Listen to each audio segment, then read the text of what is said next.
પછી મીડિયમ ગેસની ફ્લેમ ઉપર આપણે આને કૂક થવા દઈશું। આજુબાજુમાં તેલ, બટર અથવા તો ઘી એડ કરીશું। હવે આને આપણે તરત જ ફરાવવાનું નથી, 1 થી 2 મિનિટનો આપણે રેસ્ટ આપીશું।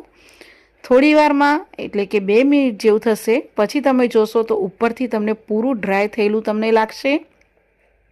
આ રીતે પૂરું ઉપરથી ડ્રાય થઈ જાય પછી જ તમારે આને પલટાવવાનું છે। તો પહેલાં તાવેતાની મદદથી આજુ અને બાજુમાં સરસ રીતે ઉખાડી લેવાનું, પછી ધીરેથી વચ્ચેથી તમારે આવી રીતે લેવાનું રહેશે અને આને ફ્લિપ કરવાનું રહેશે।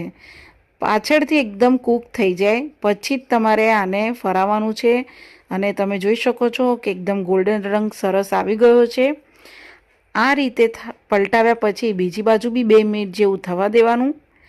2 મિનિટ જેવું થશે પછી આને ફરીથી પલટાવીશું તો તમે જોઈ શકો છો કે બીજી બાજુ